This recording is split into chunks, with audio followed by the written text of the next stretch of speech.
Our New Haven opening was absolutely chaotic. I remember the turntables wouldn't work, and we never thought they would. It was pouring with rain. People from New York got stuck in cars and couldn't get to the show in time, and so they were coming in late. How we ever got through it, I don't know, but somehow we did.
It's the heartbeat of Broadway.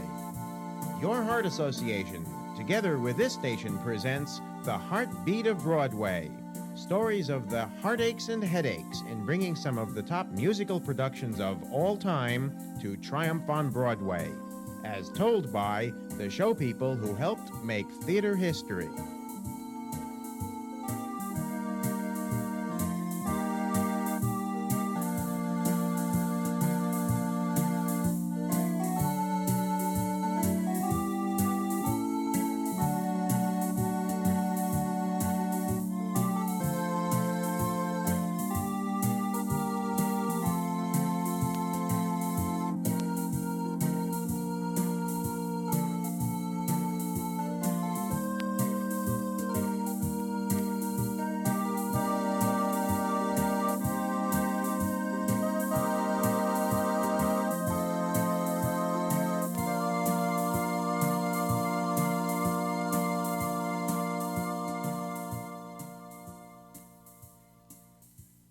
Today, in a special salute to the 1959 Heart Fund, we bring you the story behind the story of a musical phenomenon, My Fair Lady. Your narrator, the famous columnist, Hy Gardner. Thank you. If the roof of the Mark Hellinger Theater hadn't been firmly nailed down on the night of March 15th, 1956, it would have blown sky high when the curtain rang down on the finale of My Fair Lady. In the words of Walter Kerr, critic for the Herald Tribune, it was a miraculous musical. But on Broadway, even miracles have ordinary beginnings. My Fair Lady, based on Shaw's Pygmalion, began with a trip by Lerner and Lowe, the composers, and Herman Levin, the producer. Herman, how about recalling that trip? Alan and Fritz and I went to London and talked to Rex Harrison into going into the show. They wrote songs, one after another. All this was done before we really legally had the rights. Wasn't that taking a big chance? We felt that we were going to get them, and we were willing to take the risk, not only of the time and the money, but the kind of aggravation and heartache that would result if, after having done all that, we didn't get the rights.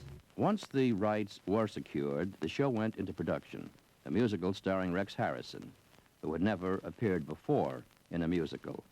Did this bother him? Dick Maney, the publicity man for the show, tells us something about that.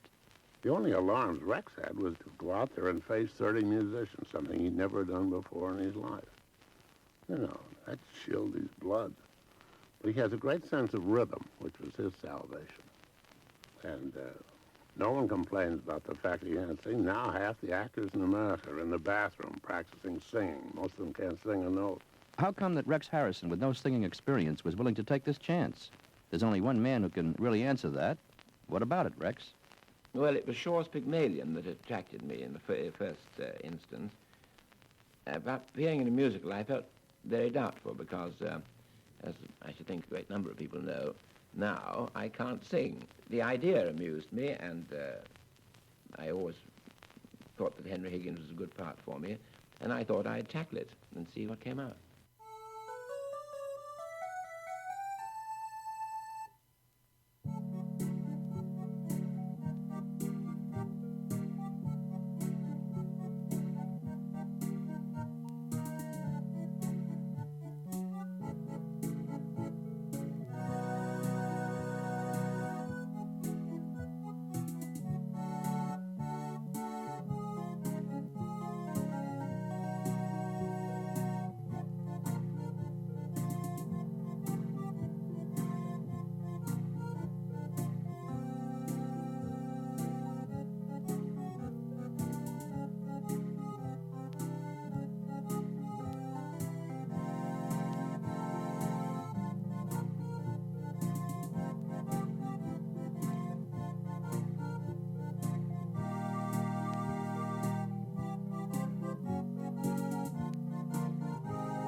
course, as far as Julie Andrews was concerned, there never were any doubts. Everyone knew that Julie could sing.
Yes, the singing was no problem with Julie, but getting from lovely to loverly was a very big problem.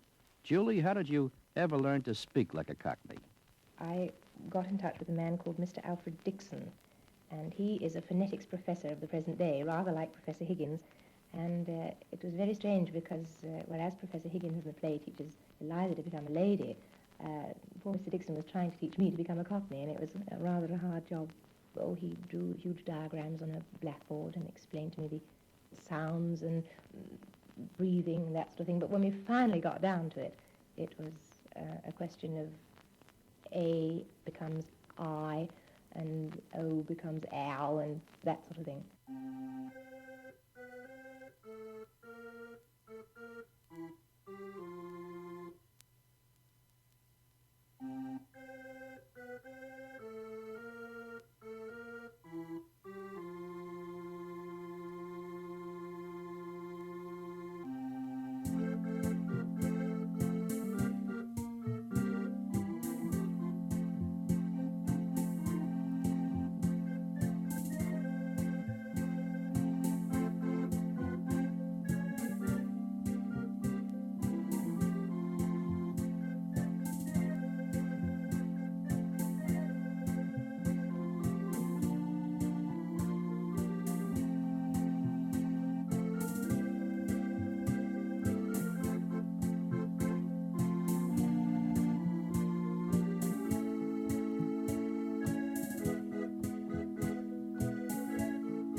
Now here is Rex Harrison again, stepping back into the character of Professor Higgins for a moment, with a lesson in language that goes to the heart of the matter.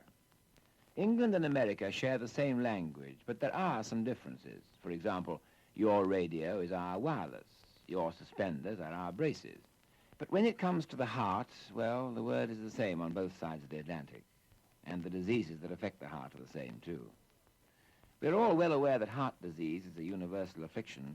In America alone, it accounts for more deaths than all other diseases combined.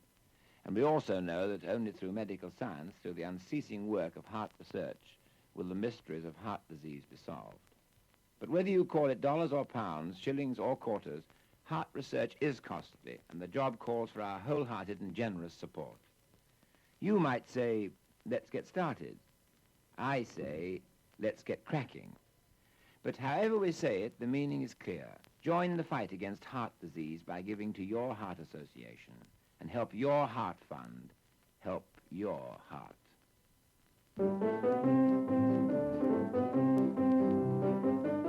One reason for the critical acclaim of My Fair Lady was the delightful way in which the songs were integrated into the show.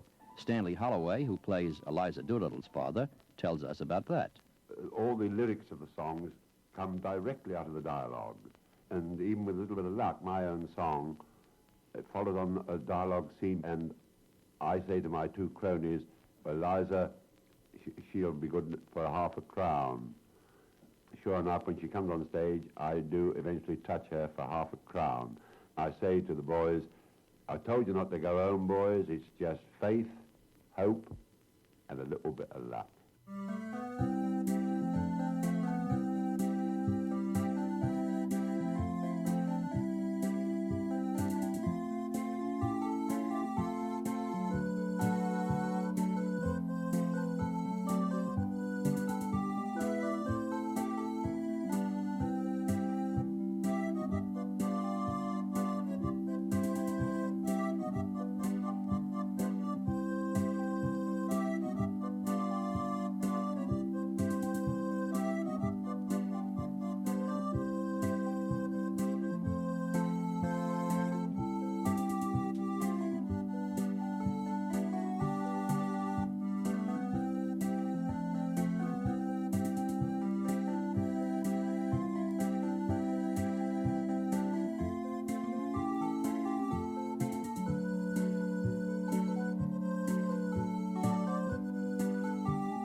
Although you won't find it listed in the cast of characters, a penguin played a very important role in the production of My Fair Lady. Cathleen Nesbitt, Professor Higgins' mother in the play, recalls the incident. It was rather amusing during the rehearsals. Rex Harrison was very, very anxious that they shouldn't depart from Shaw in dialogue at all. And sometimes if he found a line he didn't quite like, he'd whip out a little penguin copy of Pygmalion from his pocket. However, they got awfully sick of me. I was always holding up the rehearsal to go and get my penguin, losing my penguin, finding my penguin. And finally, at the final rehearsal before we went to New Haven, there was a little gathering on the stage, and Lerner and Lowe presented him with an enormous stuffed penguin and said, now, can we have your little copy back? Because we don't want any more interruptions. Incidentally, Miss Nesbitt, how do you think George Bernard Shaw would have liked My Fair Lady? Well, I think Shaw would have absolutely loved the entire thing. It would have appealed to his sense of humour. He'd have loved all the lyrics, and also he would have loved all the royalties that came pouring in.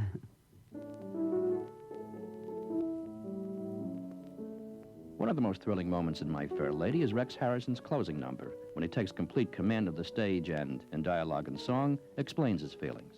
It's what a very famous playwright called the recognition scene, and he said there must be a recognition scene in every play. This is Higgins' recognition scene in Accustomed to Her Face, because he then realizes something which he didn't realize when he left the scene previously, that he has fallen, and this is where he recognizes the fact. And the lead-in to that is a very simple one. It's just damn, damn, damn, damn.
That's the closing number in My Fair Lady. But first came the opening in New Haven. Our New Haven opening was absolutely chaotic. I remember the turntables wouldn't work, and we never thought they would. It was pouring with rain. People from New York got stuck in cars and couldn't get to the show in time, and so they were coming in late. How we ever got through it, I don't know, but somehow we did.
Now, before we bring our Heart Fund production to a close, I'd like to call back several of our stars for little curtain speeches. Julie Andrews? This month, Heart Month, you can help your heart and the hearts of your loved ones by contributing to the Heart Fund.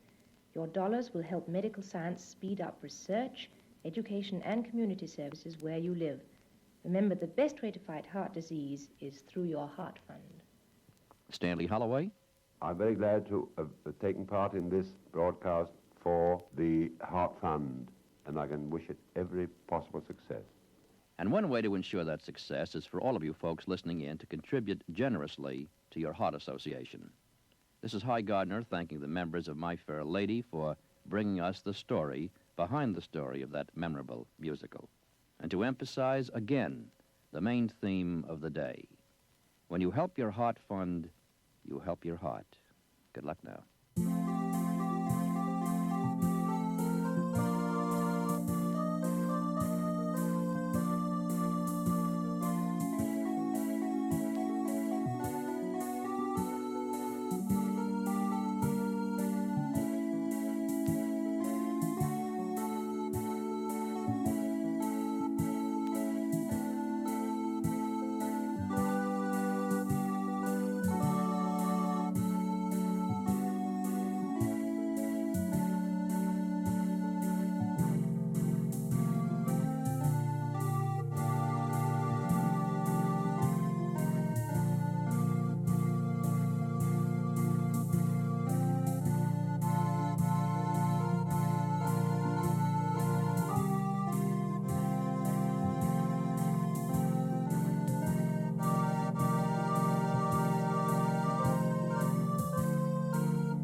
You've been listening to The Heartbeat of Broadway, presented by this station as a public service in cooperation with your Heart Association. Remember, during American Heart Month, give to your Heart Association or to Heart, care of your post office.